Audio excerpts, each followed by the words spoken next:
All right, good evening, everyone. Welcome to Green White Checker TV. We are here tonight with Area 51 Racing League Cup Series at Charlotte.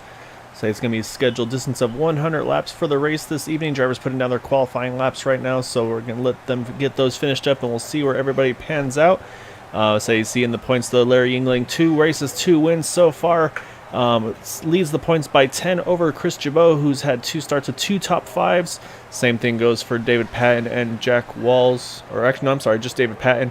However, unfortunately, Chris Jabot, I say he had to get back to his normal work schedule, so unfortunately, he will not be here for the race tonight. So that's going to open the door for some of these other drivers to try to close that gap on Larry Yingling. But also, though, we're going to have a few new faces in the field here, so it's going to be almost kind of, if you will, a few new drivers to try to put some challenge onto that 67 of Larry Yingling here this evening. So also joined the booth tonight by my esteemed colleague Dale Knott. Dale, appreciate you joining me again this evening. We had a few new takers here tonight in the race, and I think we're up to about 30 cars, it looks like, in the serve, or 32 possibly, actually, even. Going to be a little bit more of a crowded field, and that could become maybe not problematic, but it could definitely open things up here tonight in this race. Yeah, absolutely. A large field for Area 51, definitely a good thing, and you got some new faces with Kevin DeBrown and Nick Cohan, like you'd mentioned. Putting down really fast qualifying times in their first show, and so really excited to see how they do and how all this turns out. Yeah, it should be good. It'll be curious to see how they compare. We kind of obviously some of the guys we know ourselves, so kind of give them a little bit of a heads up insight as to who they're going to be up against. So be curious to see how they stack up against some of Area 51's best. We know that Kevin and Nick, for instance, they're pretty quick in some of the other leagues that they race in, so we'll have to see how they stack up against some of these guys over here. Yeah, absolutely. You talked earlier about Larry Yingling and his 2 dominating performances to start the season, coming in here and leading the board in qualifying as well. They had a great race last week at Atlanta. It was a fast race. I really expect the same out of Charlotte, though. Charlotte has a little different dynamic in the track surface and the way that the corners are structured, but it should be exciting. Yeah, I feel like Charlotte, even though it's a 1.5-mile track, I don't know what it is about it, but it feels narrower than it actually is. It's a weird thing to say, but just it has that kind of a feel to it. So I think trouble spots are going to be, probably exit of turn 4, especially. I've seen cars in practice seem to get really light off the exit, catch the outside wall. I think that's going to definitely be a trouble spot for these drivers this evening. Absolutely. I think it's the way the corners are structured. At Atlanta, the corners build up from the track surface, and here at Charlotte, the corner is actually built down from it. So it definitely seems like a more narrow racetrack. All right, what that qualifying has just completed, so let's go through our starting grid. And sure enough, like you said, Dale, looks like Larry Yingling going to hold on to that pole position with a 28.703. Like we mentioned as well, some of those new faces, new names, Kevin DeBrown, Nick Cohan qualifying 2nd and 3rd. Bud Steele there in 4th position, that number 6 machine. You got Todd Merkel rounding out our top 5. And then 6th through 8th here, you've got Charles Johnson, Jim Brooks, Eric Schaus up towards the front tonight. A little further back, we've got Jack Walls in 9th, David Patton rounding out our top 10. You got Maxwell Caldwell, Chad Wilkes, Ryan Kelly, Brandon Pasalacqua, Len McNeese, Dean Wilkinson in 16th. And 17th through 24, Charles Teed, Andrew Palesci, Robbie Richards, Mark Brown, Gary Corley, Roy Grandy, Ted Decker Jr., and Levi Cox. The first of those that did not take a qualifying time. He will start 24th. And a little further back here, we've got James Ledford, Dude Conrad, Dalton Hayes, Doug Johnson, Dwight Plesh, Michael Spell, Nicholas Winook, Max Davies. And last car on the grid, that number 10 of Corey Lane in 33rd position.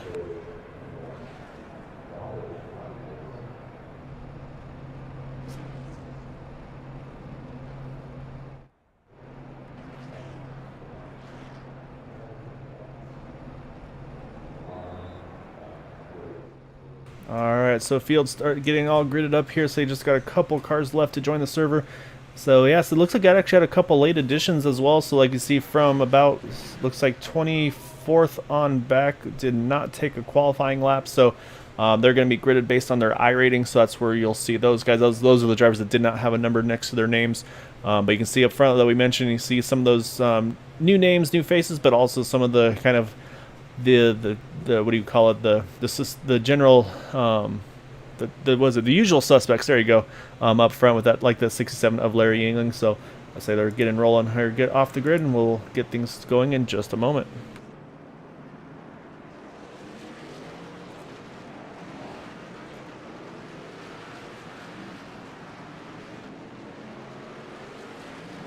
It would help if I took the standings thing off the page. Apologies for that. Got that squared away now.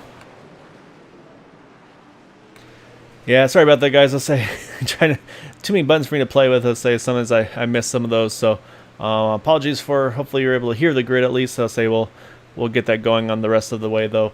But yeah, so say everybody's getting all gridded up here. Got a few drivers looks like that did not make the grid here. Looks like, I believe from where I'm seeing, the 14 and the 10, Levi Cox, Corey Lane. We'll see if they are able to jump in here a little bit later.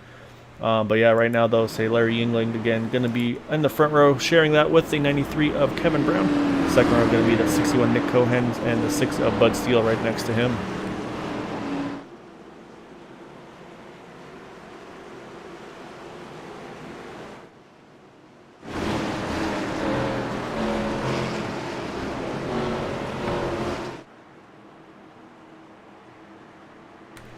Pace car is going to drop in here, so it's going to hand it over to our pole sitter, that 67. Wait for that green flag to fly, and we are underway here at Charlotte. Again, 100 laps is the scheduled distance. And there on the inside line, Kevin Brown on the outside line, lead things off here in turn number 1. Yeah, great restart on the top two. On the top line there, Kevin Brown staying door to door down the front stretch, going to fall in line. Actually, it looks like Nick Cohen's going to get a fender on him coming off too. Yeah, right now Nick's got a pretty good run there, entering to the back bumper of that 67 car. I feel like those two are going to have their own little personal battle here tonight. Those two have raced together plenty of times. So they're going to definitely, I think, put a good charge on for the race tonight. And of course, with each other, probably a little, like I said, a little bit of an inside fight on there as well. But right now, Larry's going to hang on to that lead through turn number 1 through lap 1. But Kevin's fighting hard on the outside line. Oh, we got a quick yellow here, it looks like.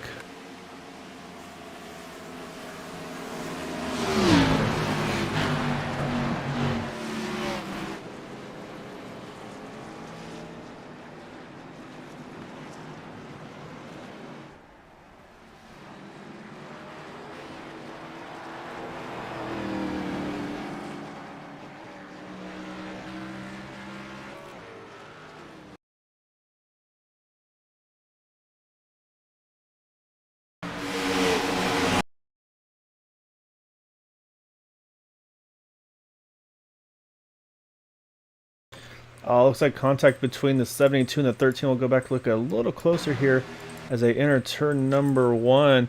You see the 72, Eric Schaus, just gets into the right rear quarter panel of the 13 of Ryan Kelly, which then pushes Eric's car up into the outside wall. And then unfortunately, once he hits it, kind of just ricochets him back down across the path of the field. And say, when on a start like that, so everybody's all clustered together. You see heavy hits for the 9 and the 72. Charles Johnson looks like he's going to get the worst of that one. And then you also see there's the 8 of Dude Conrad. He gets contact as well. Also see, Michael Spell in the 88 gets a shot as well in there. Then you also see the 47, the 78 thing get a little bit of contact. Possibly the 46 as well. So, unfortunately, multiple cars with some damage here early on.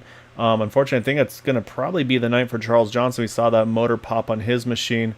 You see a little further up there some of the other cars that got caught up in that one. As I mentioned, the 8, the 47 as well. So, pretty early to say, unfortunately, for some of these drivers going to have an early night for the race this evening. Up front, things still holding pretty steady, not much to change on the strategy. Didn't expect to see the front runners pit there, but we did have from about 22nd on back make pit stops there, it looks like, Dale. Yes, sad to say, there were some really fast cars involved in that caution too. Guys like Dude Conrad, Eric Schaus, Michael Spell, started in the back, but that's not really an indication on their overall speed, because week to week we know these guys are fast race car drivers.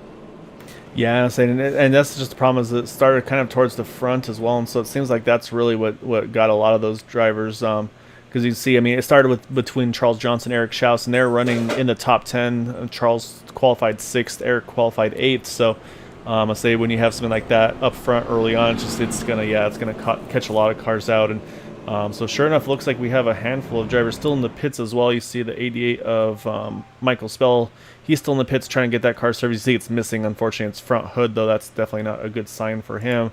And you see Eric Schaus in the 72 as well, getting that car serviced. So both these drivers still getting damage repaired. Probably going to try to get it fixed as much as possible before we go back to green. Say kind of just take your lumps here, try to get some of that damage repaired, and then hope for some hope for some cautions to bring yourself back onto the lead lap. So we'll have to wait and see how that's going to go. But from what I'm seeing, though, it looks like we may have had a couple drivers retire.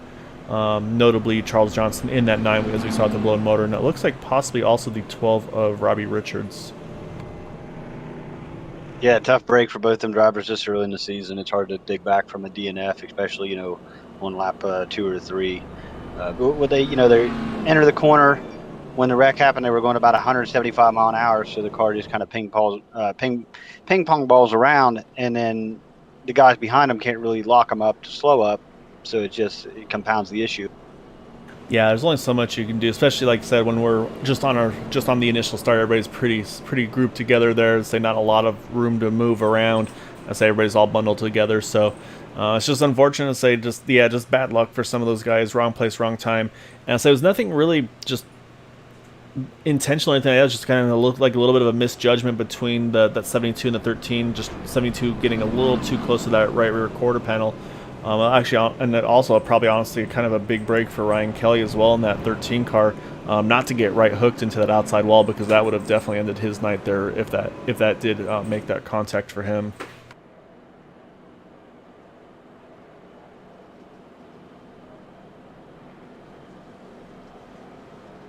Yeah, I see some guys back there getting some big breaks on that caution as well. You have the 46 of Mac Davies up 12 positions so far, currently in 19th, and then Nicholas Nuck up 10 positions in the 78 car up to 20th.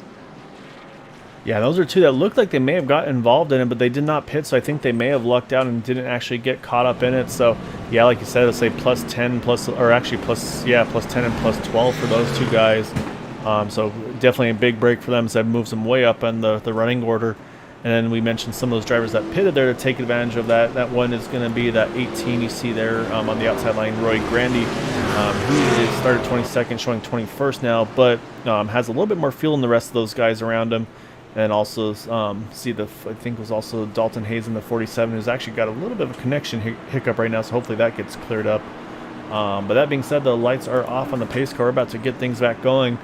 And again, on the restarts, though, now leader has the choice of what he wants to do. So basically for Larry, whenever he's ready, he can drop the hammer once that pace car's off the racing surface, and it's going to be up to those drivers behind him to try to be on their toes and react as quick as possible here. Yeah, I don't think he's going to be able to play too many games. The top 6 there are real good on restarts. Yeah, I think for here is just trying to get a decent restart. Hopefully have a little bit of clear running in that entry of turn number 1, so we'll wait and see. And he is down and away, and it looks like he does get a really good start there here, and he's going to easily clear that 93 of Kevin DeBrown. He's going to put that 21 and the 93 again side by side here as they enter turn 1. Yeah, not as good of a restart as we saw there for the top line. Evened out, everybody got single file real quick coming through 1 and 2. Yeah, so actually probably on the racing side of things, probably actually a really good restart to let everybody kind of single file up instead of getting all doubled up here. We'll see how that's going to go, but you can see right away, though, say Nick Cohan in that 61, he was able to clear the 93 of Kevin Brown, and now Kevin's going to try to follow him at the moment as Nick's going to try to run this top side on the outside here of Larry England in turn number 1. Yeah, it looks like he's really going to be able to get around Larry pretty easily, and the advantage he has there is Larry's getting lower and that instead what we know about Larry Yang, it's just a matter of speed drivers. So him lose a few positions early, I'm sure he'll gain them back. So I'm not sure if it's on my side or not. So unfortunately, had a little bit of a robot voice there, Dale. Hopefully that clears itself up. But yeah, so Nick Cohen, though, he's going to get to the front there. Kevin Brown right behind him in second. And then you got that 67 Larry Yingling here in third. But as I say that now that we got to still, that battle's now going to be going for the lead now. As the 93 is going to jump to the inside. Looks like Kevin's going to clear. So say Nick got that lap lead. Now Kevin's going to try to get a lap lead in that 93, and it's going to definitely get it done here out of turn number 4. And I say Larry, though, of course, he's got the big picture in mind. And say he knows these guys missed 2 races. Like we talked about, it's hard to kind of offset a DNF.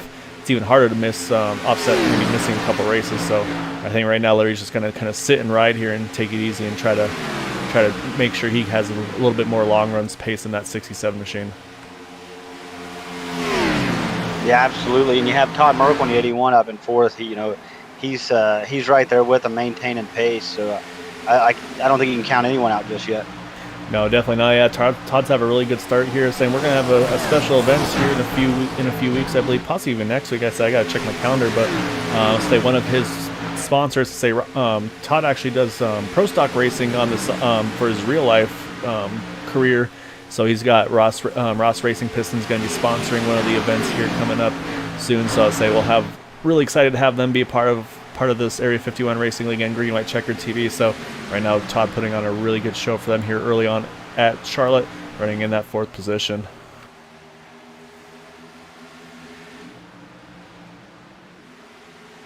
So his top 4 have checked out just a little bit. Saying right behind them, though, you got that 6 of Bud Steele, 76 of Jim Brooks in 5th and 6th. Not too far behind. I say just as we were switching that, I saw Larry England get to the inside of Nick Cohen. It's going to move Larry back up into that 2nd position. Say Todd looks like he's going to try to follow. Couldn't quite get it done there. Say one driver we have not talked about yet today, which won't be for too long. Say not by mistake by any means, but that 94 Maxwell Caldwell. He's up into that 7th spot, started at 11, so he's made a gain of 4 spots here since the initial start. And so you can see he's got a little bit of a gap of that group behind him, and saying those kind of like I talked about, those usual suspects. You can see them right in that background, that 17 of Chad Wilkes, Ryan Kelly's right there, Jack Walls. So he's got a whole bunch of guys behind him there, Brandon Pastelacqua as well, and then also the 82 of Andrew Pileshi. So say that's really where the fighting is going on right now. These guys all just really bundled up here.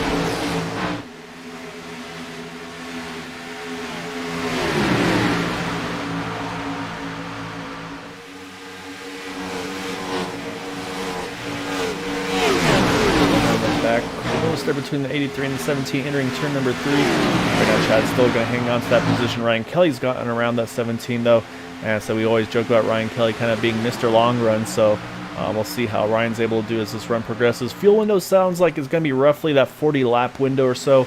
Might be able to stretch it a little further just based on the as the pace slows down with the tire wear and everything like that. The car's going to tighten up. You're going to have to kind of take it a little bit easier through the turns. It's going to make you go a little slower, save a little more fuel. So we'll see if anybody's able to stretch it a little further. So say again, pit stop's still a ways away on this one.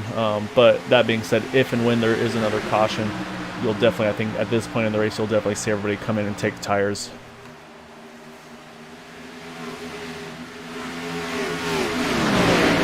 Right off 4 and they trend toward the outside wall, you're definitely going to see that happen. Another problem issue with this track is as you enter 1, there's that kind of hump in the track, and on older tires, the car can start to get really, really loose through there. Yeah, so right now I'm still watching this battle right around the 10th position. Say good fight here with Jack Walls, Brandon Pastelacqua, Andrew Pileshi. They're still going at it here for position. But yeah, you're exactly right. Say Charlotte's definitely a very interesting track. Just how differently you drive these 2 turns. Turns 1 and 2, like you mentioned, that little hump. But so you kind of do a really late arc entering turn number 1 and 2. Get that late apex to get the good exit off the tube. Then 3 and 4, you actually have to slow down a lot earlier. And you really want to kind of keep it, it seems like you really want to keep it hugged against that blue and white line on the inside. So these 2 turns drive extremely different. Actually, as I said, that we do have a caution out. Looks like the 18 is involved. Oh, Roy Grandy with a lot of damage to that number 18 machine. Let's go ahead and take a look and see what happened to him.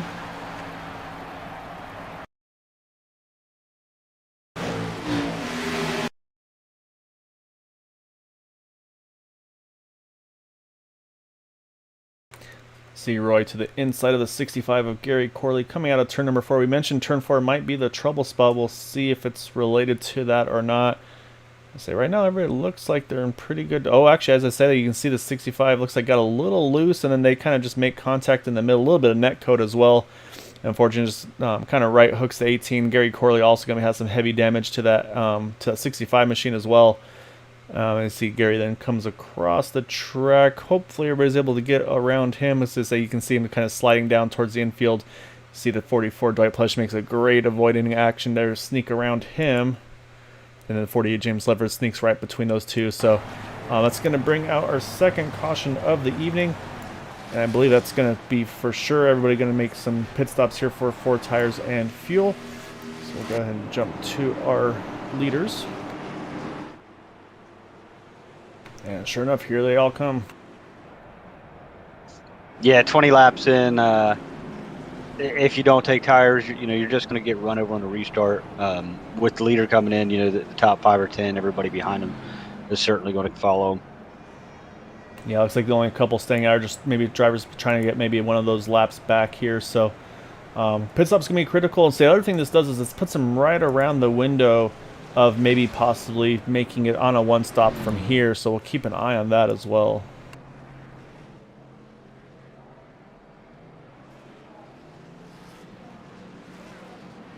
See a race off pit forever, trying to get traction there on at the exit there. You see the 93, 61, and then the 67, all trying to find a way to get the power down there. So a lot of burnouts there exiting the pits, but I think Kevin's going to hang on to that lead in that 93 machine. We'll have to wait and see, let them sort the back through. I did see the 84 come out of the pits first, but I think he may have just driven through the pits there, so I don't think he hit his pit stall. So it's one of those things, kind of better safe than sorry, so he's going to drive through. Probably we'll see him jump back in this next time around. And so yeah, so I mean, this is going to be right in that window of making it a one stopper here. So I think you'll see these drivers probably try to really save fuel under this caution to make sure that they can make it to the end. And maybe some of these drivers a little further back that are still on the lead lap, like possibly like if I'm James Ledford, something like that, maybe I think about topping off on that one to go. Just that way, that kind of doesn't leave it to question. Yeah, sure enough, here comes Len McNeese. He's going to hit the pits there in that number 84 machine. So that is going to give the lead back over to Kevin Brown in the 93 car. And it looks like Larry, though, was able to sneak around Nick Cohan. So we'll move Larry up into that second spot. Nick Cohan back to third. And we got Bud Steele in fourth. Todd Merkel in fifth. So net a gain spot there as well for that number 6 Bud Steele as well here.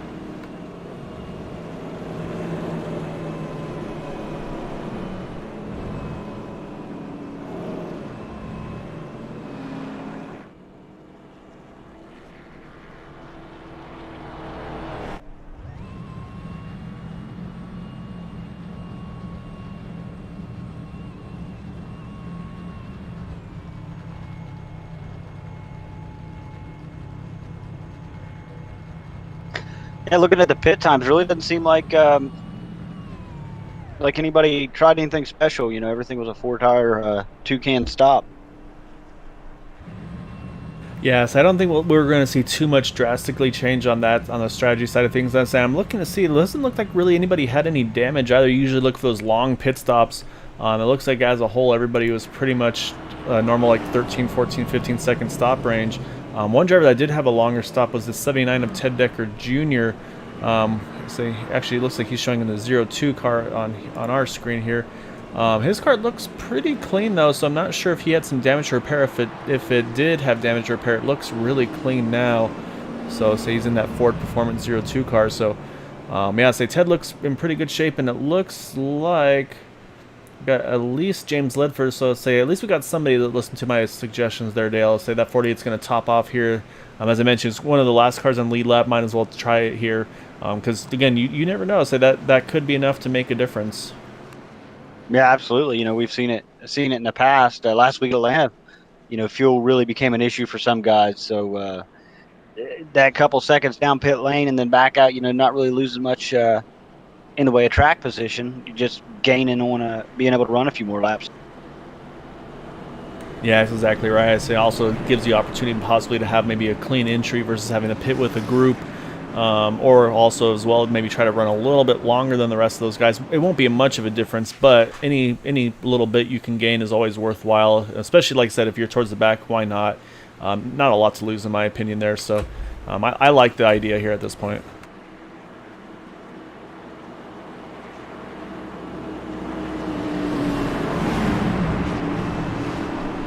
I tell you, if I'm Kevin Brown and looking in my mirror and I see that orange 61 and Nick Cohan, I'm kind of nervous on this restart. Yeah, at least I would have said they definitely race with each other plenty, so they kind of know what to expect, I feel like, from one another. So we'll keep an eye on them on this restart for sure. But I say again, Kevin's going to have control of this restart, so he can drop whenever he is ready. Try to hopefully catch those guys behind him napping, but it looks like he's done a pretty good job. Looks like Nick's going to get a good restart there. Going to get right behind that 67, or right next, I should say, the 67 Larry Yingling here entering turn number 1.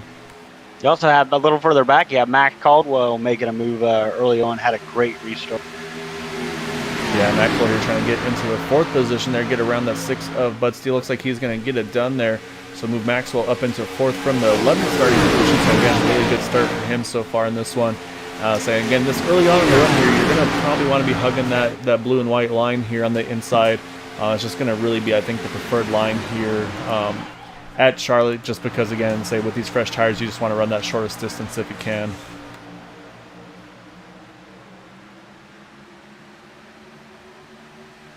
I'm kind of impressed with how well they're starting to make the top line work. As you see, the 67 Larry Yingling making a move on Nick Cohan, clearing him by a mile into 4 or into 3.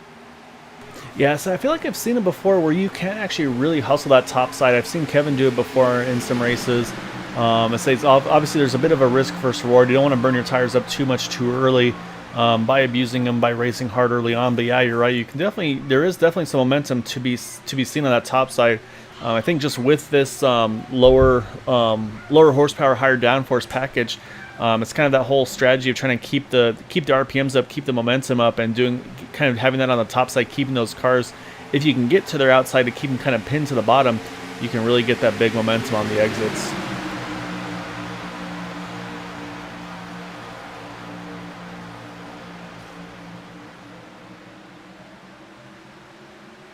Yeah, Nick Cohan's kind of losing a little bit of time from what we've seen last run. I'm not sure if he's saving or what his plan is here.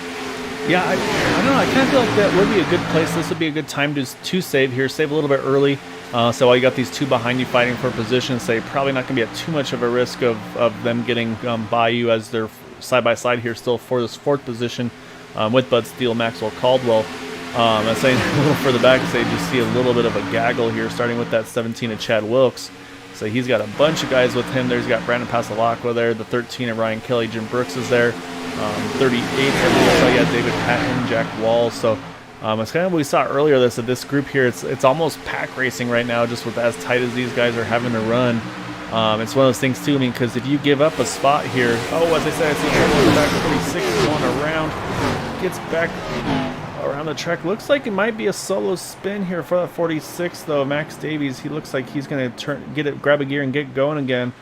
Also saw the 47 a little bit off pace there for a moment there of Dalton Hayes, but looks like everybody's going to get away with this one. Let's go ahead and see what happened though to bring out this caution here.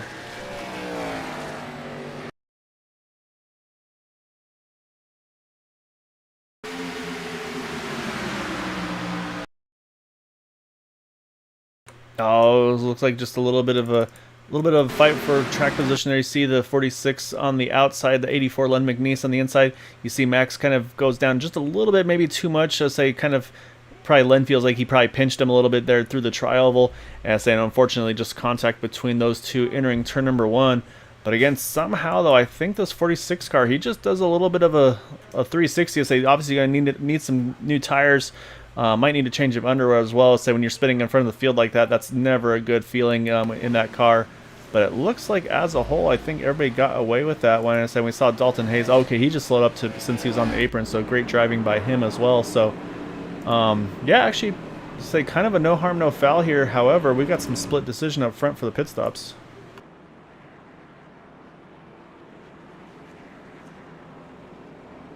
Yeah, like the 93 and the 61 or 67. No, 61. I'm sorry, 61, staying yeah, out. yeah. And everybody else. Yeah, they're going to be some lonely guys up there, though. So, say Larry Yingling on back are going to pit here. Question, of course, is going to be, is it fuel only? Is it 2? Is it 4? So we'll take a look here. We see Larry, he's for sure taking at least right sides. We'll see if he goes in and takes all 4. This would be a good time if you're going to try a 2-tire stop. I think this would be a really good opportunity to do so. just because of the fact that might loosen that car up a little bit. And I think I see one taker for sure. You see Larry Yingling, he took 4 there, but I believe David Patton in that 38 car, he definitely took 2 tires with that 9.3 second stop for him. So to me, I like the strategy. I think it's a short enough run where you can try that 2 tires, and you're only lap 30 into this race. So I think if you're going to do it, this is the time to do it. We did see that work last season with Jim Brooks taking 2 tires at, I believe, Texas, and giving him that extra track position and coming home with a win. Yeah, so I think it's definitely, this is a place where you can try it out at. So I have a feeling, though, one driver that's not going to be happy about that is going to be Robbie Richards in that number 12 car. He was probably hoping to see those 2 pit because it looks like he was ready to try to get a wave around there, because unfortunately he is 6 laps down. I think he actually may have missed the grid initially. So unfortunately, now that he sees those leaders are staying out, he's going to have to hit the pits here as well. You might as well at the race, you're going to fall to the back of the pack regardless. So Robbie Richards going to hit the pits there in his SpaceX machine. And then I believe the other driver that was going to get a lap back from that is this 388 of Doug Johnson. So Doug right now showing us 2 laps down. So he's going to need a couple more cautions to get back on the lead lap as long as he's not involved. And also see Michael Spell, unfortunately, 28 laps down in that 88 machine. But you can see he's still missing that whole hood on that car. So it's getting plenty of cooling, but definitely not the way you want to be for speed here. Yeah, when they double back up, Larry Yingling, Bud Steele, Todd Merkel, those guys who are going to restart on the bottom, they're probably very happy with what they're seeing with the 1 and 2 position staying out. They're going to be able to outturn them. They're going to, in theory, they should get better restarts. I really expect within 2 or 3 laps, those 3 cars be up front. Yeah, this will be definitely interesting to see how the no tires versus 2 versus 4 kind of plays out. So obviously we got the 93 and the 61. They both stayed out, so say they had about, let's say, what do you want to say, probably about 8 laps of green flag racing under their tires there. Then you get the 38 of David Patton. He's on 2 tires, restarting 4th. But then Larry Yingling on back. They all have 4 tires on their machines. So yeah, it's going to be interesting to see what kind of grip levels all these guys have compared to one another. Obviously with Indy cars, it's a whole different thing just because those cars are pretty much on rails. And then, of course, the weight difference in fuel makes a big difference. With these cars, they're so heavy as it sits anyway. A little bit of extra fuel, that's not going to change too much.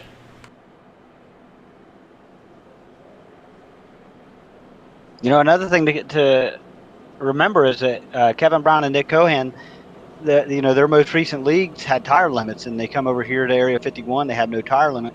So they might be so used to basing their strategy off of, hey, I got the set I'm on and then 3 in the pits. We can't go down and take tires every time.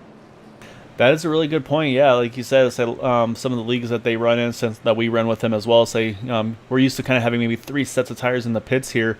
But say here at the Area 51, at this point at least, there are no tire limits. So whether or not that's something that could change in the future, we'll see. But like I said, though, if these drivers wanted to, every caution they can pit, they can take tires and then keep going with brand new tires. So yeah, that mindset might be a little different from those 2 and thinking like, hey, we only had a 10-lap run, let's go ahead and stay out.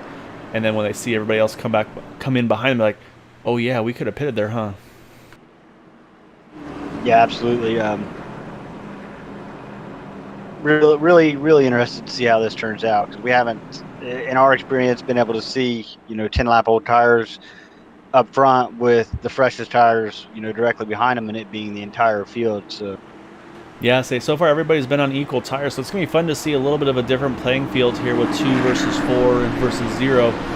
So yeah, those ones I definitely want to watch to see how David Patton does. I think that could come into play for sure as well.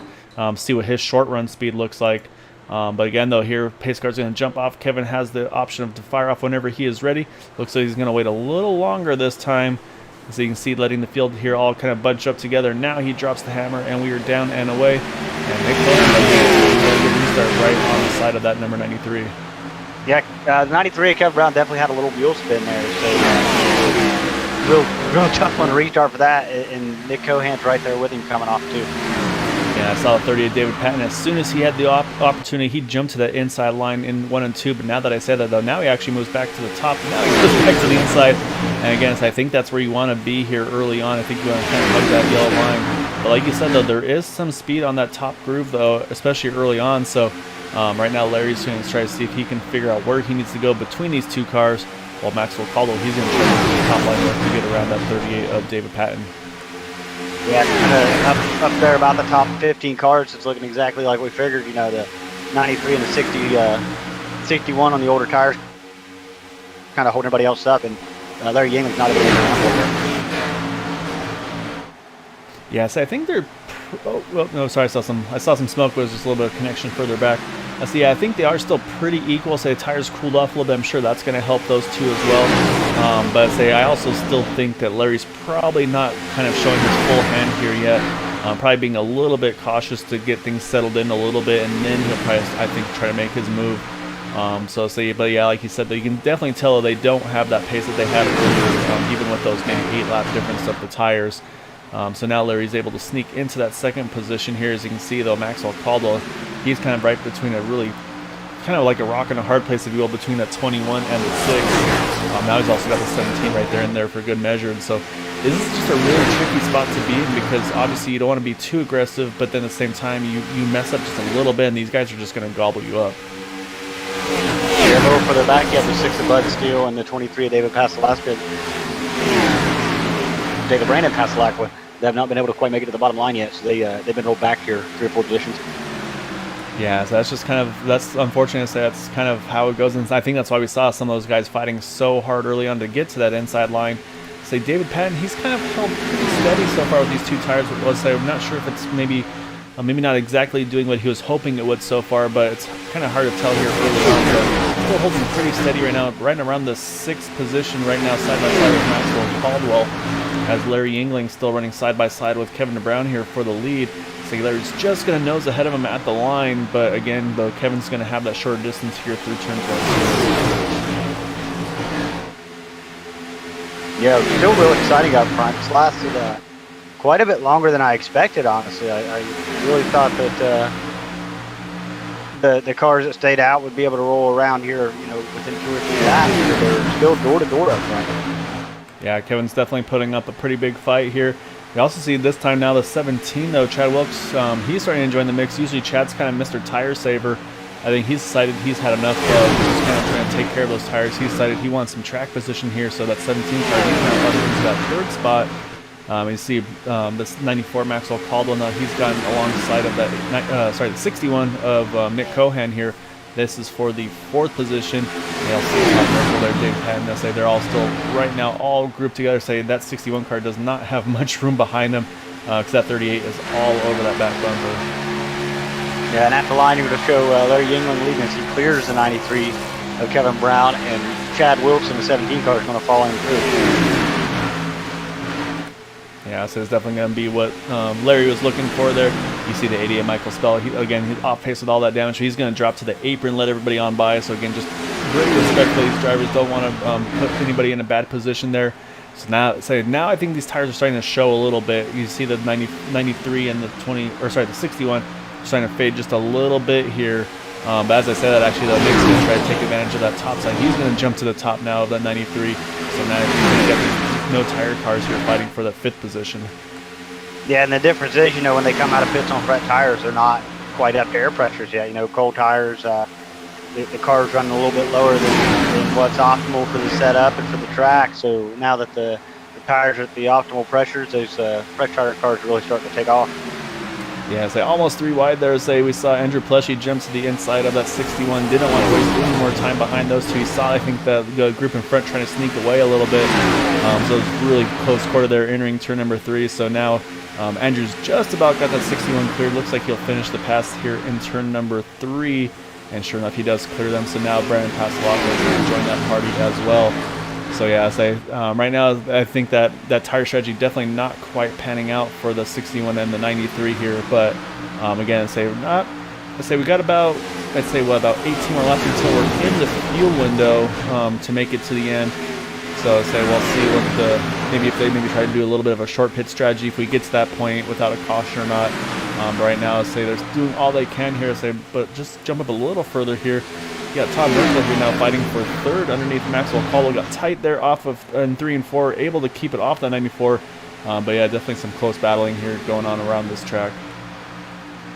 Yeah, just about halfway through the race, everybody's definitely settled in at this point, starting to make moves, getting a little more racy, a little more aggressive. Yeah, so you kind of take it easy a little bit, and then at some point you kind of feel like you got to start going. So I think that's where that aggression started picking up a little bit. You see David Patton now. He's trying to get around Nick Cohen. Looks like he's going to get that pass done. So again, David's on the 2 tires here, so it's not boding too poorly here. I see a 3 wide here through the trial. We'll see if they can make it happen. Oh, it does not work out, though. You see Charles Teed, Kevin Brown both caught up in this one. Charles Teed almost went up and over there for a moment, so that's going to bring out the caution. And again, if we talked about that aggression picking up, I think that's exactly what we had just seen. Those guys maybe felt like they were getting kind of caught up behind some of those guys. So let's go back and see how this all unfolded.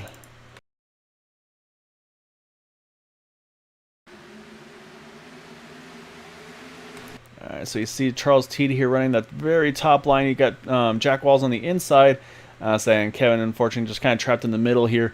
Saying here at Charlotte, say, even though you see the 4 lanes and say just the way these cars are and the way the turn is, it's just a really tight fit for all these drivers to try to make this squeeze happen. And yeah, sure enough, oh, you just see the 27 and 93, they kind of just meet in the middle there. Say Kevin's trying to give room to the 47 of Dalton Hayes, and then winds up actually, yeah, the 27 does go up and over there for a moment here. And I believe, though, everybody else is going to get away with this somehow. And I don't know, actually, Kevin does a really good job here of not really getting too much damage. I think he just mostly went for a pretty big slide there. So I think as a whole, he's going to probably get away with this for the most part. So let's actually hop on board here with the 93 and kind of see what happened from this driver's seat.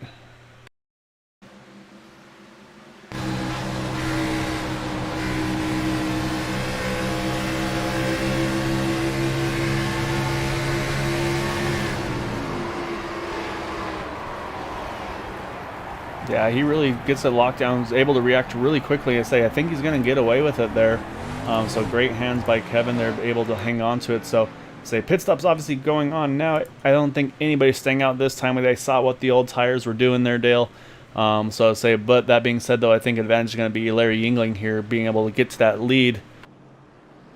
And I think I may have messed up on the replays. I just saw I was still showing on the replay window there. No, yeah, with the fresh tires, Larry Yingling, Chad Wilkes. Actually, looks like we might have a little strategy play out. Yeah, I see 2 drivers there take 2 tires. Looks like Bud Steele in the 6, Jim Brooks in the 76. They went ahead and went with the 2 tires. So maybe I don't know if maybe they saw what David Patton did or not.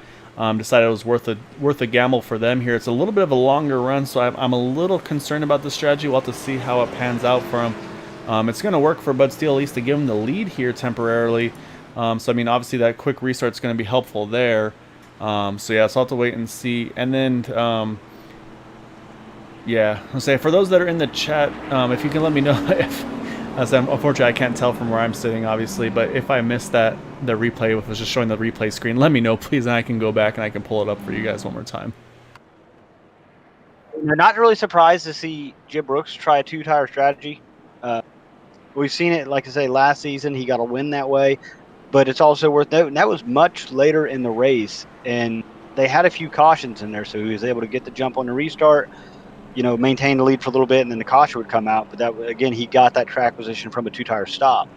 Just a little early, in my opinion, to be doing that now. Yeah, I don't know if this is the best timing for that strategy either, honestly, Dale. I think we saw with the 38 of David Patton, I just don't know if it really worked that well for him. I feel like he kind of got trapped just a little bit as well, though, just because he was kind of stuck behind those drivers with no tires. But had he maybe had control of this restart like Bud Steele's going to have, I think this is going to be a better take on how 2 tires versus 4 is going to work here, just because Bud's going to have control of the restart, have the fresh tires. So I think this might still be a good way to be able to tell. And of course, with them still being in the window to make one more pit stop here, I think for sure as well this won't be a bad thing either for them, depending on how long the run goes. Of course, if it's a long green flag run here to before a pit stop happens, I do suspect we'll see that 6 and the 76 drop back a fair bit. Yeah, absolutely.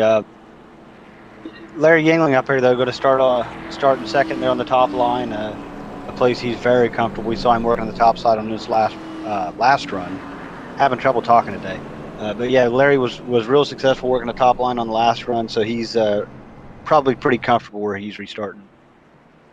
Yeah, so yeah, he's been in that position a few times. So I think this, like you said, I think this is actually probably a pretty good spot for Larry here with those 4 tires. Let's say has at least a clean air in front of him. Just has to make sure he gets a good restart here. One thing I do want to update is those that are out of the race, unfortunately, so far this evening. Looks like Dude Conrad in the 8, Eric Schaus, Charles Johnson, Roy Grandy, Gary Corley have all retired. And it looks like, from what I'm seeing, Charles Teed in that last incident, he is retired as well, unfortunately. So I think we still got about 25 drivers in the race still. And then of those, 22 on the lead lap. We'd mentioned Doug Johnson, that 388 car. Now he's now just 1 lap down. And then Robbie Richards in the 12, he went ahead and got a wave around, so he's now down to 5 laps down. So at this point, he's kind of hoping that he can try to get a few more of those laps back here and under these cautions. That way, one, Doug Johnson gets on the lead lap, and then that way he can also not worry about maybe staying out and getting those wave arounds, but can just get a lucky dog and get some fresh tires on that car. Yeah, Doug, his car's in good shape. I think once he gets back on the lead lap, he's really going to have something for these guys. Yeah, it's just something that kind of shows us you just got to stay after, because you never know how these are going to kind of pan out on these races. So that being said, though, say lights are off. Let's say pace car is just about to drop off here. That's going to put it into the hands of Bud Steele. So again, those front 2 on the inside row, they are on 2 tires. The rest of the field here is on 4. So now it's up to Bud Steele to fire off, and he is down and away and gets a really good restart here over Jim Brooksy. Jim's kind of falling off the back there by a lot off at 6. However, it's going to be a perfect opportunity here for Larry Yingling, that we talked about, to try to take advantage of those fresh left side tires as well. Yeah, Jim Brooks able to clear there on the inside. Going to be single file for the top 3. But Larry Yingling is going to make a move here on the outside going into 3. Yeah, so I didn't think we'd see Larry waste any time there on that top side. He's going to go ahead and try to get this pass done. Again, the slightly older tires, I feel like the 6 is going to have to start breathing it a little bit here through the turns here. And I think that's going to be open up the door for Larry there. And you see Jim's actually now up on the top side, so let's see what he's able to do. As I say, you're going to see Chad Wilkes, I think, try to jump around him on the inside line. It looks like Maxwell Caldwell going to try to follow suit there. Yeah, the 76, Jim Brooks kind of washed a little high there. Allow Max Caldwell to get a good run there on the bottom, and Max is going to keep it going under the 17. Yeah, so I think they're trying to guess which way Bud was going to go there, and say it looks like Chad, I think, guessed the wrong side, honestly. And so now he's kind of actually trapped behind that 6 car, so he's going to try to see if he can find a way to sneak inside. If he does, he's going to sneak right in front of Andrew Pileshi there in the 82. Like you mentioned, Larry Yingling, though, he's able to clear these guys out now with the lead. And so now Maxwell Caldwell going to try to get around Bud Steele. Looks like also Chad Wilkes going to try to follow through here as well. And you see Jim Brooks trying to stay tight onto those guys, but just does not quite have the grip. Oh, close there between himself and the 81 of Todd Merkel there. Let's say they almost made contact there in 3 and 4. You see Nick Cohan, let's say he's got the 4 fresh tires, so he's going to get back after this gel. Let's say he's right behind that 81 of Todd Merkel. They're right around the 8th and 9th position, roughly. Yeah, a little further back at 12th, the 93 of Kevin Brown. He's up 2 positions from the restart. Kind of had a tough break there with staying out and then that caution, but he'll probably make short work of this field. The problem is, by the time he gets there, he's done burn everything off. Yeah, so this is one of those things where you kind of have to figure out what the strategy is going to be. Probably try to be a little aggressive, maybe burn your stuff up just a little bit, and hope for that caution to bring you right back into it. But so right now we've been watching the 76 of Jim Brooks. He was in a pretty good fight there with Nick Cohan. Nick again with those 4 tires. However, Jim definitely not making it easy for him there. He's trying to keep that track position for all he can here. Kind of the same boat as we saw that 61 and the 93 there earlier. So now it's just you got the 6 and the 76 having that same situation here. Yeah, and watching Bud Steele and Jim Brooks, when they get a little higher on the racetrack, the car tends to get super tight and wash up, so they're really struggling with their 2-tire strategy.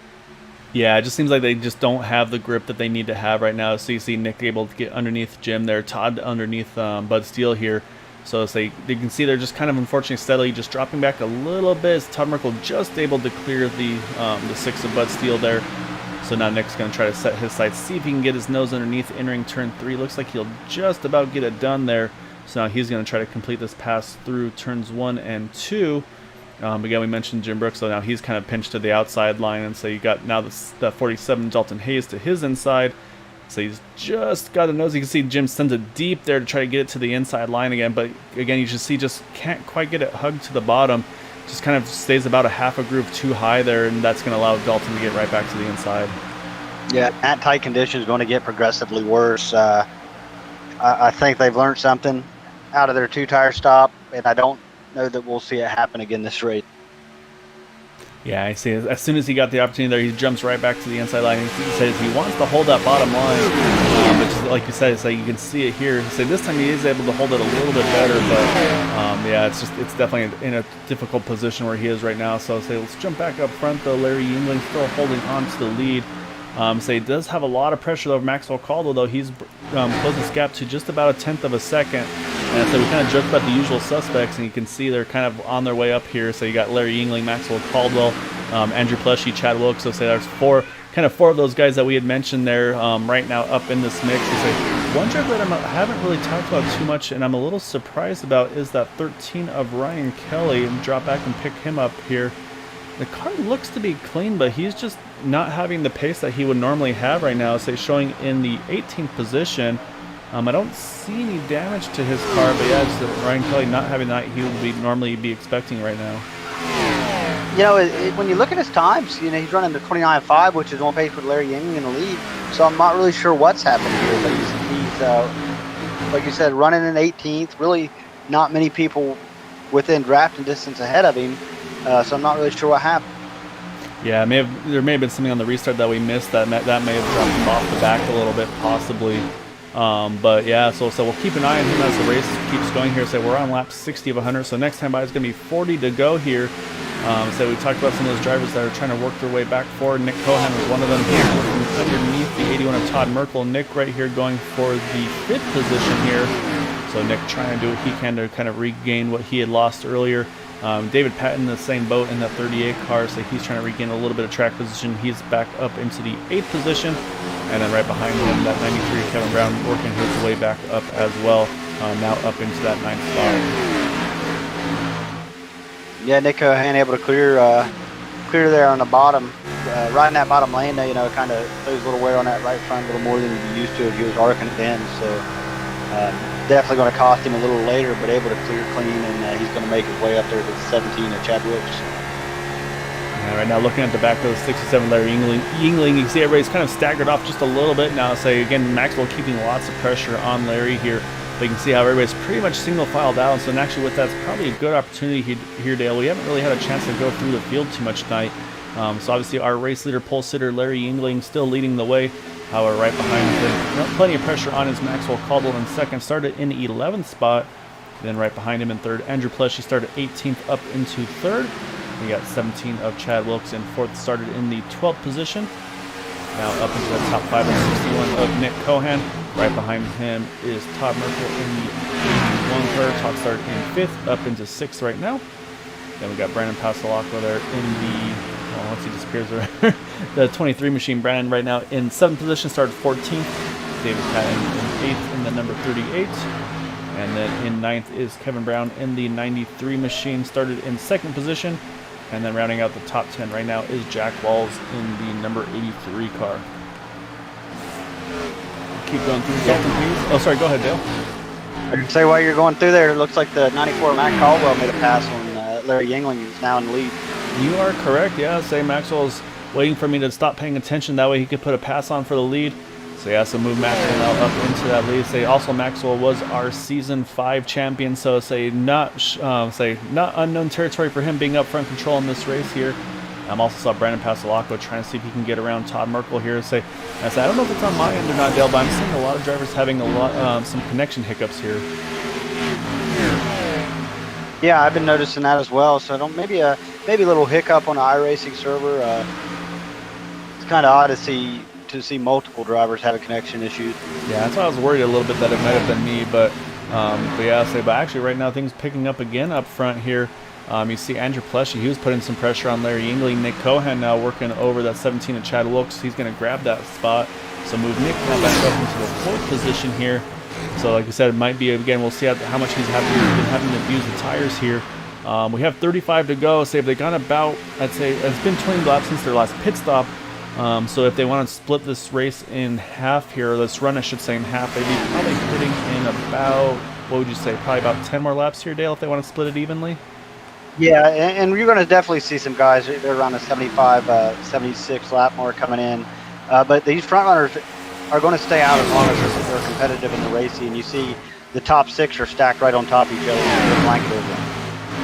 Yeah, you're exactly right. So you see David Patton here. He's trying to work over the 81 of Todd Merkel just a little further back. Lap time wise, the two is also worth noting. Say they're dropping off about, I'd say about about a second to about 2 seconds, depending on what their fast lap was. Say leaders mostly were in the 28.8s or so as their fastest lap. They're down into the 30.6s here. So even with the draft here, the race is definitely slowed up right now as we got a really good battle here. We got everybody pretty much stacked up 2 by 2 in front here. Larry Yingling, Maxwell Caldwell, Andrew Pleshy, Nick Cohan, Chad Wilkes, all right here, all bundled in together. And I'd say Brandon Pasalaco trying to join this party here for good measure. Yeah, Cohan's really maintaining a good pace, having to fight through all that traffic to get back up here. Still running right there at 30.7 with the leaders. Yeah, he's doing a really good job here as they able to get back up there and keep the fight going. Just a little further back, Todd Merkel, he's in a fight here with David Patton, also with Jack Walls. Say they're trying to, this is all right here for 7th, 8th, and 9th positions. Kevin Brown looks like he's starting to burn those tires up a little bit, trying to work his way forward. So he's starting to fall back just a little bit now, back into the 11th position. Saying he's got Len McNeese, Mark Brown, and Ryan Kelly right behind him, trying to see if they can grab that spot from him as well. Yeah, now looking at the 93, I don't really see any damage. You know, it did make a little contact between around, but I don't really see any damage that would be affecting. So I think it's just hard racing that's causing such a large fall off. Yeah, I think he probably just had to try to abuse his stuff and try to get as far forward as he could. But so I'm going to stay up front here because we still have a really good battle here going. I saw Nick Cohen actually trying to push Maxwell Caldwell through the backstretch there. So I'm actually going to hop on board here with that 23 of Brandon Pasalaco. He's probably got the best view of everything right now here.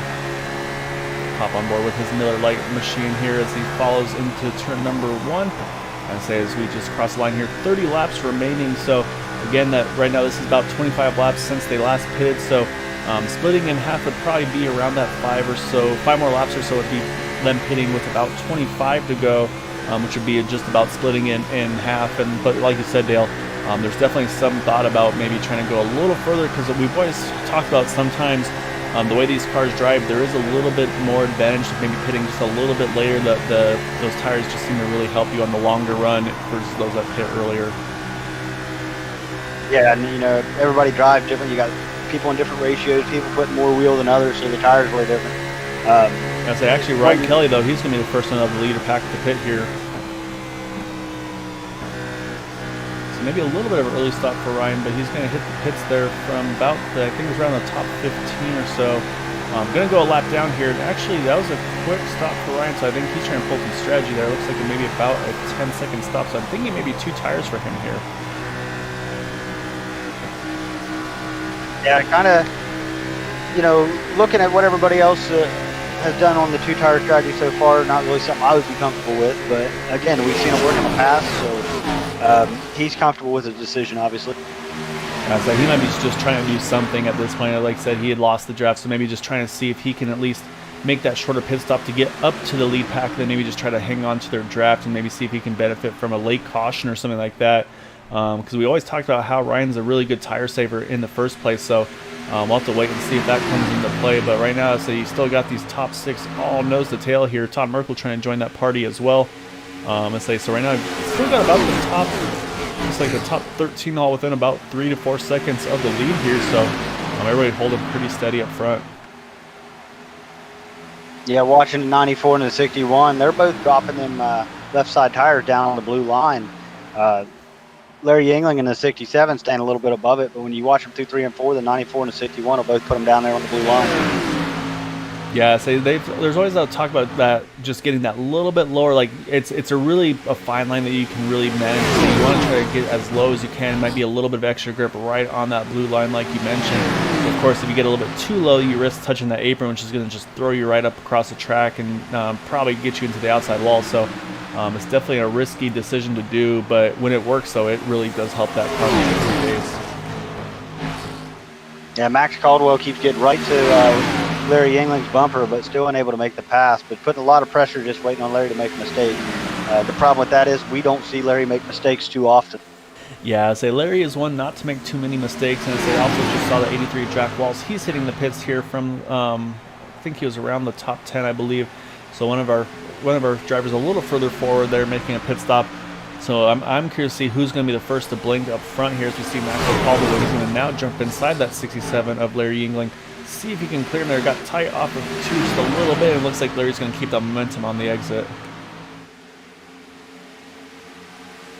So last pit on lap 46. Last pit on lap 46. Can they make it on fuel? 46. I don't think they can stretch it that far, say, because they're pitting on. Oh, that's actually, as I said, that's again. They're in a pretty tight spot here because now you see the 12 of Robbie Richards says that he's got brand new tires. He doesn't want to. If he can get one of those laps back here quick, just in case of a yellow, he wants to try to take advantage of that. So I say he's going to kind of throw things up a little bit just to try everybody get staggered out a little bit there. You see now is able to clear Maxwell, so now he's going to try to find a way quickly around Larry Yingling to get one of those laps back there. So you see Nick Cohen at 61 trying to take advantage of that. Oh, actually contact between the 61 and the 94 in the trial, but I think there's actually another incident as well. So we are under yellow though. Say Maxwell Caldwell, Nick Cohen contact through 3 and 4. And then I believe there's another incident further back. I'll try to find that one as well. We saw that one as it was happening. So let's go back. We'll take a look at that one. But I believe there was another one a little further back, and I think it actually may have involved Jim Brooks as well here. We'll watch Maxwell and Nick here off of turn number 4. And so you can see Nick, they're pretty tight together off of 4, I'm sorry.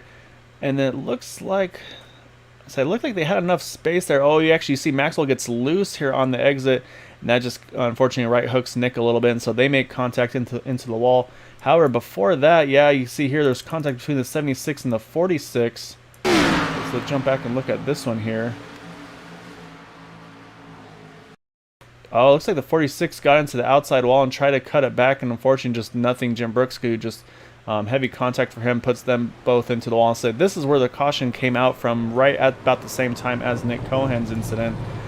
So what this is going to do though, is this is going to put everybody in their window. So say those that short pitted definitely did not work out for them, but definitely is a break for the rest of those leaders that went ahead and waited for that pit stop.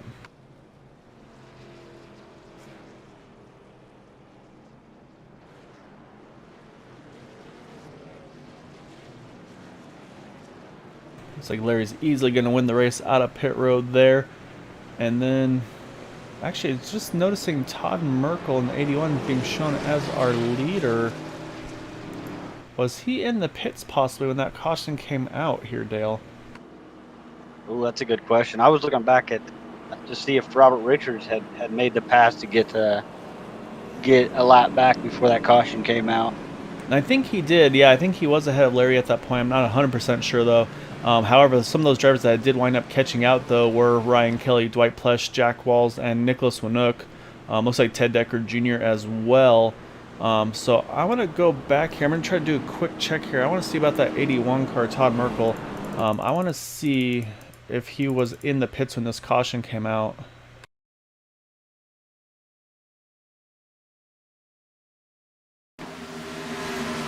So we're watching the 81 of Todd Merkel here. You see he's hitting the pits here. The question, of course, then too is did he... Oh, look at this, though. You see the caution lights here. They're on, so he's going to have entered a closed pit there. So even though he's going to be shown as the leader here, I think he's going to have to fall to the back. So it's going to say he entered a closed pit there. So he just about had that timed perfectly, Dale. But unfortunately, I'd say that the pits closed just at the wrong moment for him. If it was maybe like not even 5 seconds later, he would have been golden there. Yeah, just a little bit of bad luck. But talking about, having great luck, Larry Yingling, because 2 of, his biggest competition are going to be less competitive after that caution. Yeah, so definitely going to be some damage repair for both that 94 and the 61 cars. To say they had some pretty decent contact with the wall. Maxwell had about an 80-second pit stop there, getting that damage repaired. Nick Cohen in the 61, trying to find him here. on my pit stop list. It looks like he didn't have a lot to repair, or he chose not to repair a lot of it. I'm not sure which it'll be. That being said, though, we're about to, we're not on the one to go yet, but we're going to restart with probably about 18 to go, I believe. And one other driver that's going to be a beneficiary of this, though, is going to be Kevin DeBrown. He is now up into 7th, and so he's going to have back on equal tires and say a little bit less traffic to try to have to work his way through as well.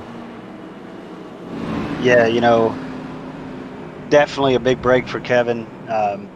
Getting him back up to be with the leaders, and we know he's great on restarts. We've seen it in the past. Coming on what I'd consider a short run, he's outstanding on these short runs.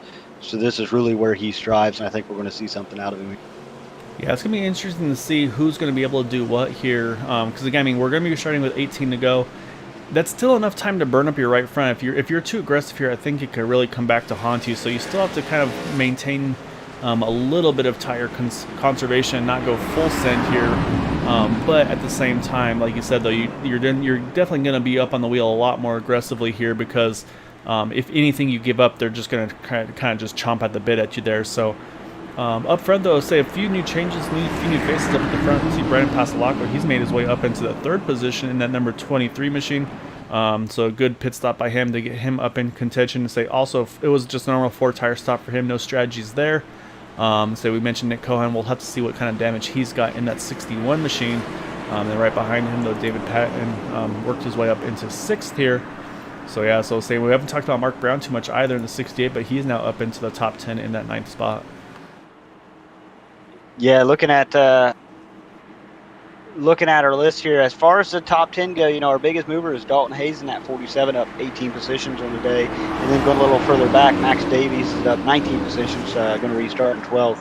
So, to come up almost 20 spots is huge for anybody. So good job to both them drivers. Yeah, say a good way to get things going here. We'll have to wait and see how it goes here, though. So say Larry is down and away. Green flag is out. Just about got the 17 cleared here, entering turn number 1, and sure enough, he's going to drop in right behind. And yeah, it does look like 61 does not have the pace he needs. He's going to fall in line behind the N82 and Leshy. I have a feeling you're going to see these guys try to get around him as quick as possible. Yeah, and that's what I was worried about because he's got heavy right side damage. Tonight he just stuck to his bumper all the way down the backstretch. So I really think it's going to affect. Yeah, I'll keep an eye on that. Right now, things at the moment up front, say pretty holding steady at the moment for these top 4, all able to single file out here a little bit. I think, like you said, Dale, I think things, actually, as I say that, Nick Cohen loses that spot to Kevin DeBrown there. So move Kevin up into the top 5 here. Like I said, though, I think Nick's going to have he's going to have a challenge to hold off these guys because, like I said, he's got some pretty decent right side damage. And we're also not sure if he got it all fixed or not either. So, but right now, though, now we got a battle here, but for the 3rd position between the 82 of Andrew Pleshy and the 23 of Brandon Passalacqua. Yeah, as 82 clears Brandon Passalacqua, it allows Kevin DeBrown to get underneath him there. Also got a battle for the lead here. And lap traffic's going to mix this up a little bit as well. Oh, you're right. Yeah, Ryan Kelly is going to try to get to the top side of the thing. He's trying to give him as much space as he can. I think he's going to get that done just about perfectly there while they were 2x2. He rolled out of it, let them on by. So say great job by Ryan. Say obviously one of the ones we expect to see up front week in and week out, but when he's not in that position, still very respectful for our leaders. So hats off to Ryan there. Not the night he was looking for this evening, but would not be surprised to see him up front next week. Yeah, those 3 wide situations, especially here when you're the lap down car, they're just as white knuckle as if you were the leader going through there. Nobody wants to cause an accident and be a problem to anybody else on the track. Yeah, you're exactly right. Unfortunately, I've been in that position more often than I'd like to be, and I've had a bad habit of giving too much room, hitting the outside wall, and then find a way to ricochet back into the leader. So I've been there, I've done that, and it is not a fun position to be in. But up front, though, it is a battle right now. You see Chad Wilkes trying to keep Larry Yingling, I think, here pinned to the inside line, and they're about tandeming down the backstretch inside the 23. Brandon Passalacqua just shoving the 17 car, and then you got Kevin DeBrown trying to push that 23 as well. So business is definitely picking up here. Yeah, back there in the 61, Cohan's got a couple cars in front of him. He's really picked up his pace as he gets a little loose in the corner, but he's able to stay with him now. Yeah, so he's doing pretty well. I'll say even with that damage, like you said, a little bit of a moment there with that 68 right behind him there. It looked like he got a little loose there. So I'm still a little nervous with Dalton Hayes, that 47. He's had the connection issue a little bit here and there. And so it's just, you'll worry about the net code on situations like that. So hopefully it doesn't come into play. But yeah, actually, as you say that though, say now up front here, say now you got Kevin and Andrew Pleshy here side by side. As we have 12 laps to go here, say getting very close to that 10 to go, and yeah, I see now actually Kevin trying to get around the outside of Brandon Pasalacqua here third. Yeah, he's able to get a big run on that top side, using that to his advantage, obviously, and just making great time around there. Yeah, so this is probably what Larry's hoping to see though in his near. He wants to see these guys fight, keep burning those tires up, because now he's got back single file, able to probably try to take care of his tires, manage them as best he can. So again, Larry's looking to try to go 3 for 3 here. So you know all these drivers are aware of that. They're going to try to do everything they can to put an end to that winning streak. But right now, though, say Chad Wilkes is in that ideal spot to try to dethrone him, if you will. But say behind them, again, you still see Brandon Pasalacqua. He's fighting hard with Kevin Brown here for that third spot. So we'll have to wait and see. And saying the other thing that you never know how these late race battles are going to go. So could be some strategy calls in the later going here as well. Yeah, absolutely. Still side by side for that third position with Brandon Pasalacqua and Kevin Brown. Really fighting hard. And like you said, Larry Yingling wants to see that in his mirror, because the only person he has to race right now is the track.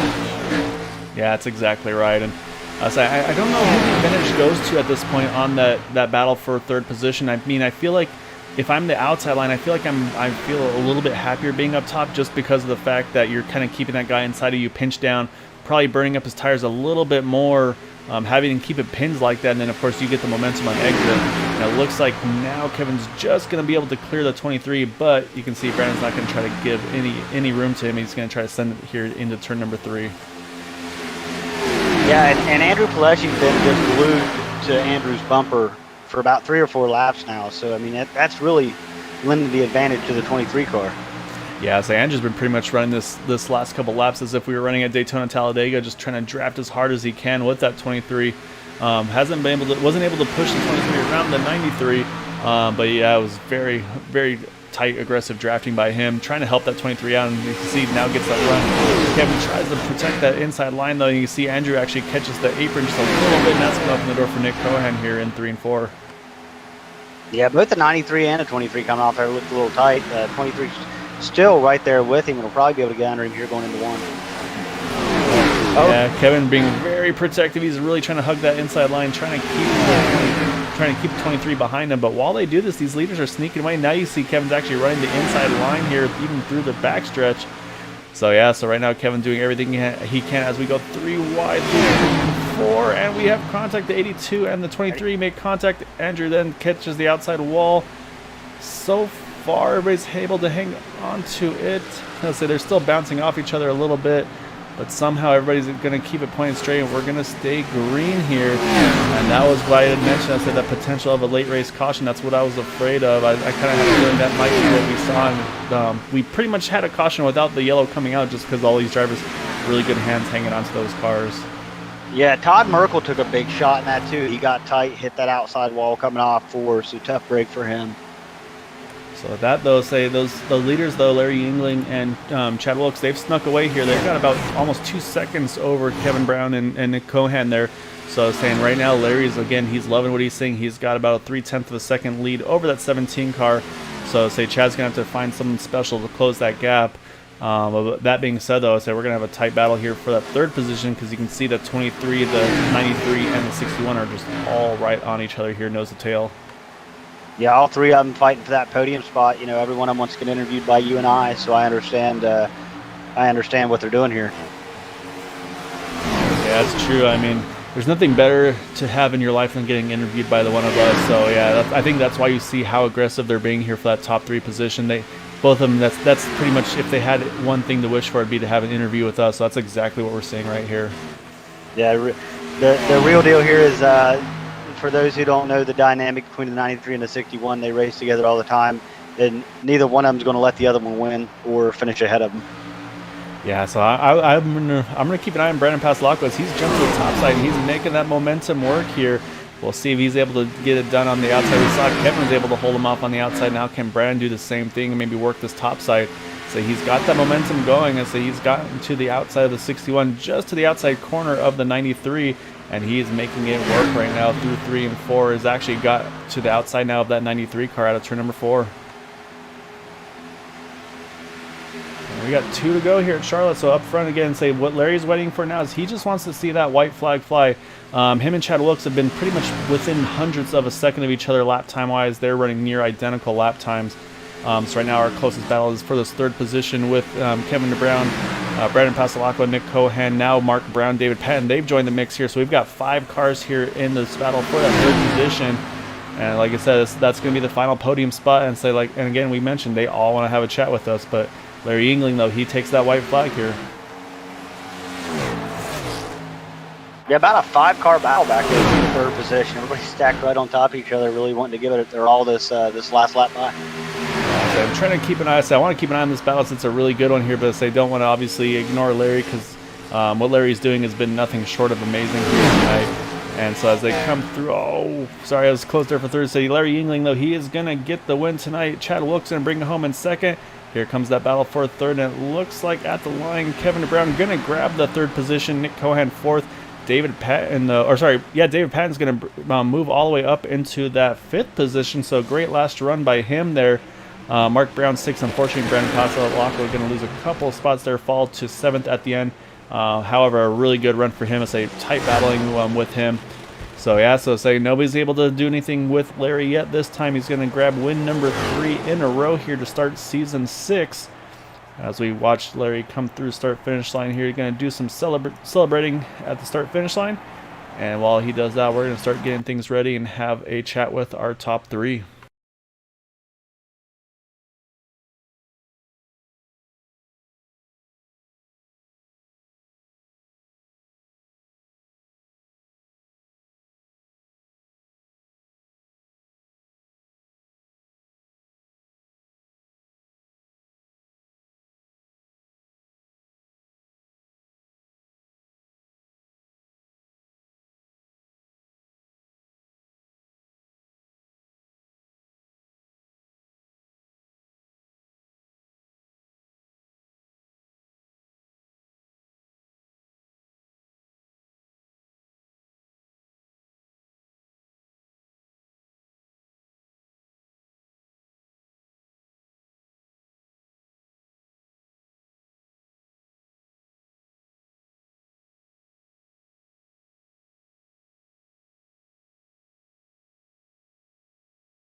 Up running right early. All right, so we are going to pull up our 3rd place finisher here, that number 93 of Kevin DeBrown. So let me get everything lined up here.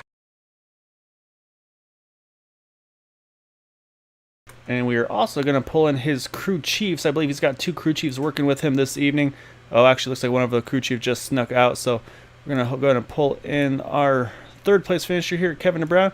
And so we're also going to bring in his crew chief that of Chad Cole's kind of do some crew chief duties for that number 93 machine.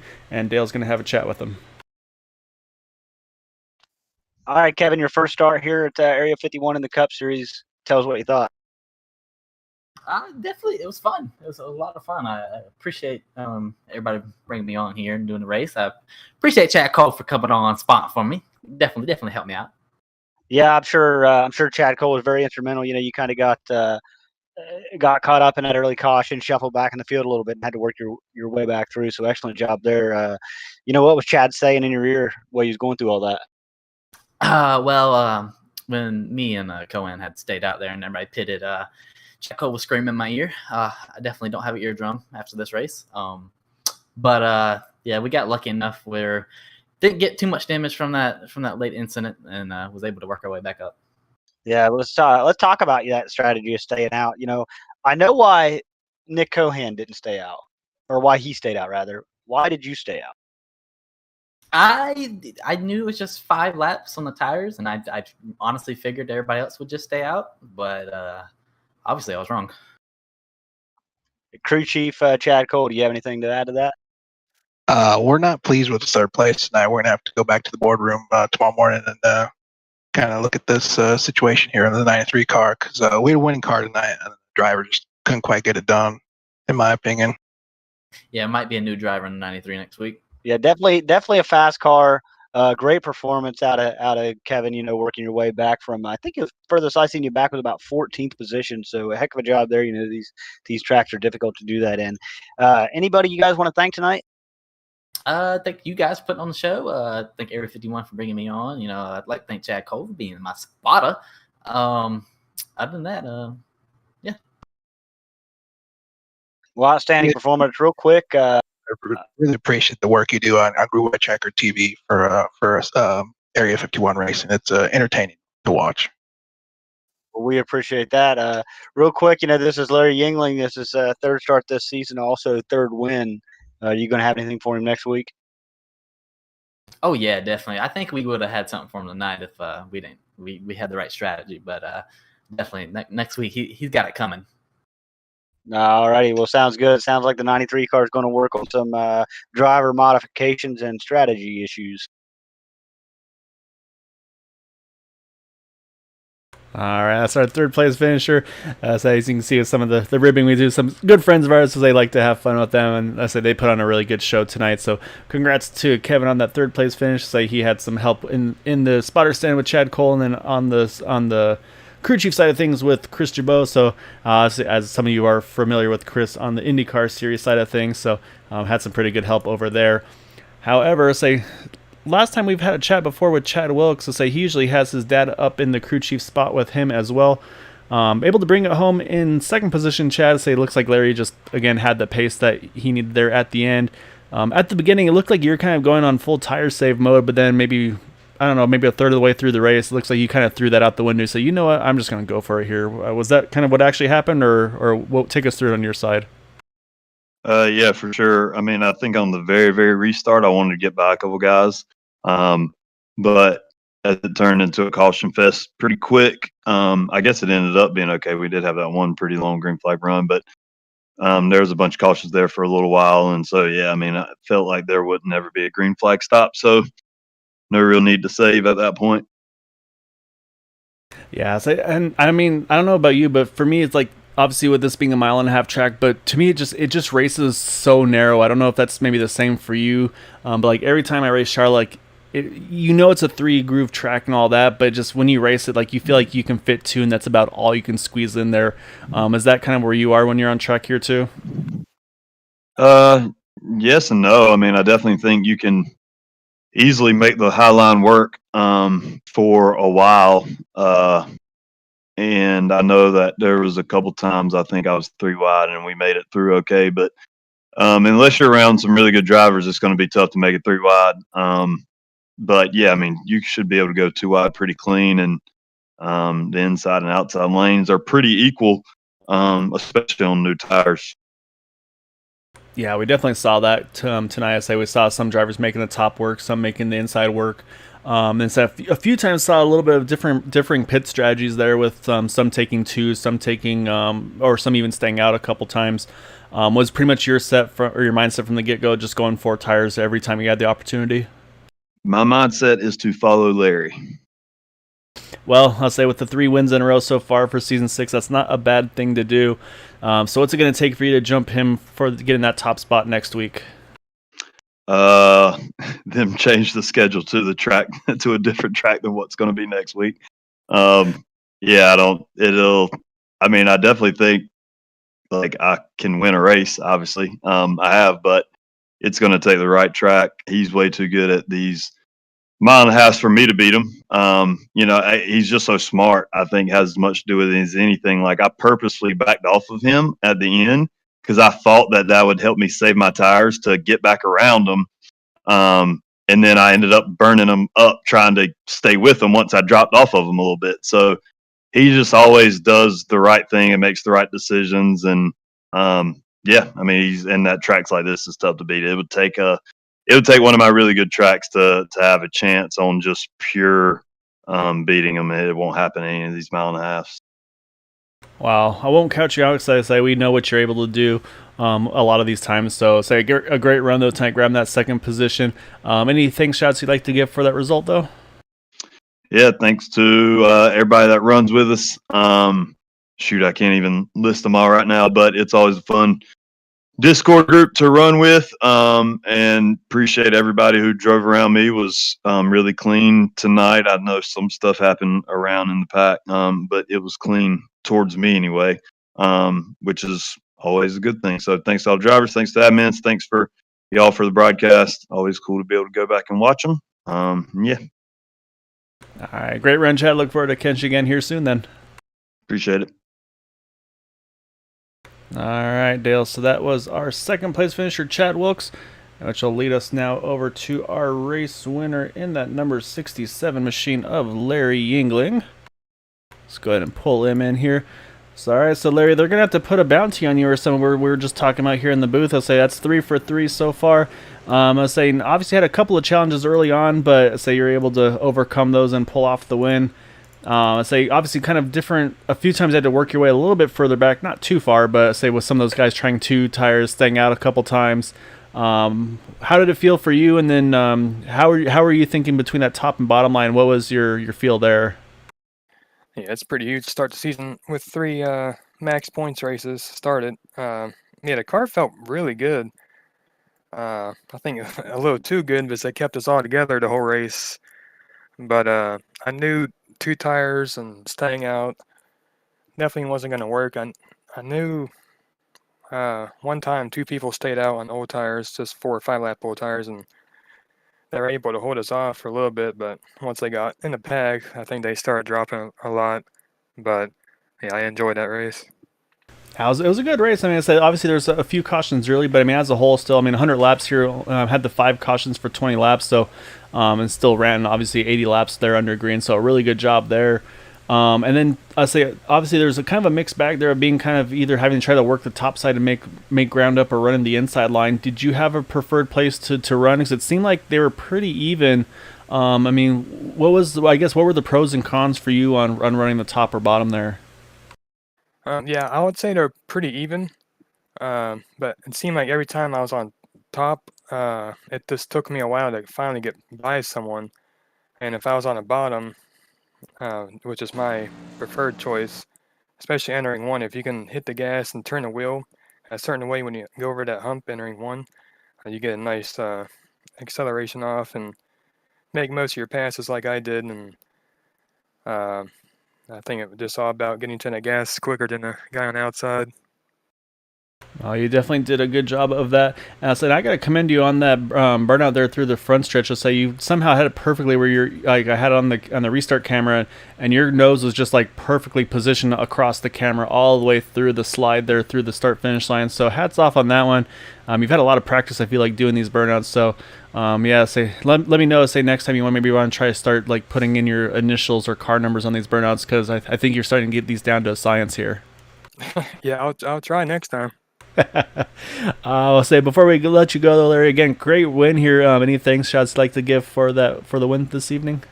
Definitely on my teammates this race: Maxwell Caldwell, Andrew Paleschi, Ryan Kelly, and Chad Wilkes. And as always, got to thank you guys for the broadcast. Always enjoy watching them, and everyone, Area 51, for putting this stuff on. It's getting better and better every season. As I said a few weeks ago, I'm definitely glad to be a part of it. Yeah, so they've been doing a great job. So I'm the same boat as you. I'm glad I can be a part of it here on the booth. So it makes it a lot of fun. There's some days I miss racing with you guys, but at the same time, there's a lot of times where when I see what you guys are able to do, it's a lot of fun just to be able to broadcast it as well. You guys put on an awesome show. So congrats again, Larry, and we'll see if anybody's going to try to knock you off that throne next week. Thank you, sir. All right, Dales, we watch Larry do a few more celebratory burnouts here at the start-finish line. Any final thoughts from your end on the race? You know, just as always, it's a great race. You know, great performance by Larry and company, coming out here and doing what he does every week. As it turns out, going to be tough for the rest of the season for these guys. Everybody's going to have to step their game up to be competitive, because now he's obviously got 3 wins over everybody in the field.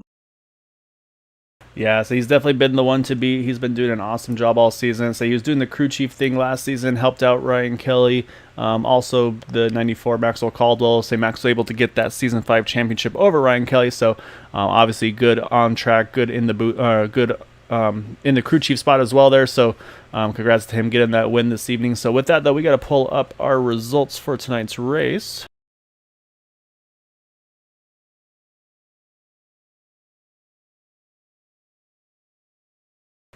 Oops, let's go back. All right, so getting the win here, Larry Yingling over Chad Wilkes, Kevin Brown in third. Nick Cohen brings it home in that fourth position. David Patton able to bring it home in fifth. Mark Brown in sixth from the 20th position, so great job by Mark, able to move his way up in the race tonight. Brandon Pasalacqua in seventh, Len McNeese in eighth. Dalton Hayes in ninth position. Dalton started 26th, so 26th and 9th, great job by him tonight as well.